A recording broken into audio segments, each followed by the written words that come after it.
میگن روز قیامت که دفترها عرضه میشه صفحات اعمال من و تو به خداوند، خداوند هر صفحه که ورق میزند نگاه میکند، نگاه به گناهان نمی کند که تو هر صفحه چقدر گناهه. خداوند فقط دنبال توبه ها و استغفارها تو صفحات میگرده. خصوصا اگر پایین هر صفحه توبه و استغفار جانانه باشه. 365 روز از خدا عمر گرفتیم. به نظر من و شما یعنی بعد از این 365 روز نباید بنشینیم بگیم استغفرالله.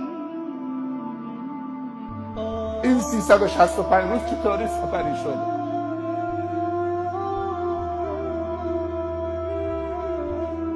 دعای حضرت عبدالله ابن عمر رضی الله عنه براتون بگم.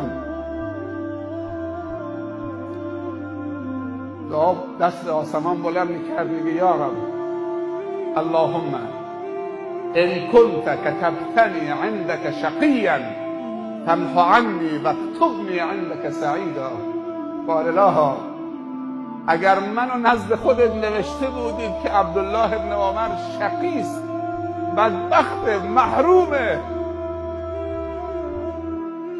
خدایا التماست میکنم شقاوت رو از من پاک کن. عبدالله ابن عمر دنبال سعادته. من تلاش میکنم، تعهد میدم به تو ای خدا که اون چیزی که در توان منه انجام بدم که تو رو راضی بکنم و خودم رو سعادتمند بکنم. خدایا من جمله در جمله و زمره سعادتمندان بنویس. آیا سعادتمندی برای من و تو و خانواده من و تو و اولاد من و تو حیاتی است؟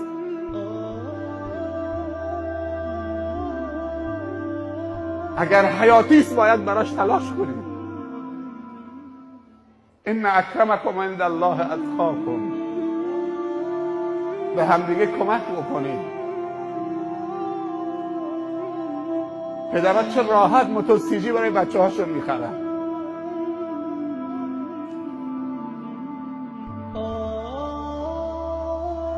ده سالشه موتورسیجی سواره. اگر میخوای که پسرت رفتار بزرگا رو انجام بده با موتورسیجی و موبایل نیست.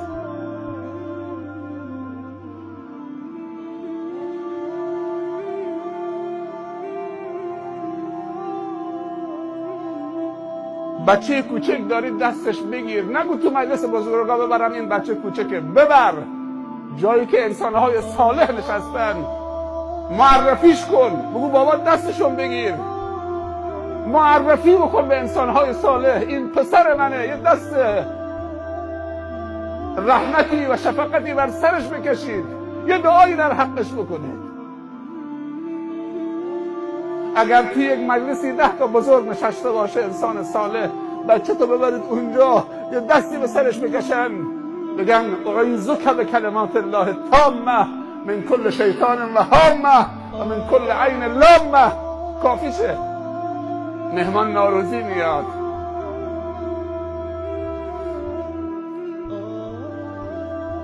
خیلی خوشحالی مهمان نوروزی آمده، ولی مهمان نوروزی نماز نمیخونه. ما چقدر خوشحالی مهمان آمده برام.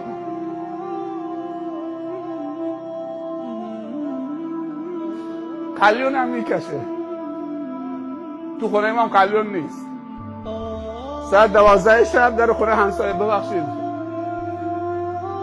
چه خبره؟ ببخشید پیش شما قلیون نیست؟ فکر کردین مشکلی پیش آمده؟ قلیون نصف شب حالا مهمان برام رسیده قلیونیه. استراحت که کرد صبحانه جانانم که خورد، ماهی حلوا سفید کیلو 8000 تومن و شیر نمیدونم فلان و میگوی کیلو 10000 تومن. خیلی مؤدب برخورد میکنه، میگه ببخشید پیش شما فیلم هندی نیست؟ ببخشید پیش شما فیلم هندی نیست؟ نزدیک دبی هستید؟ ببخشید هم میگه. بعد حالا مادر که میزبان دختر 5 سالش بلند میکنه، مامان برای عمو نمیرقصی؟ برای خاله مهمان ناراضی شده، خاله مهمان ناراضی شده، خاله تو پارک با هم آشنا شدن شده خاله، تو قطار با هم آشنا شدن شده خاله، شده عمه، شده عمو.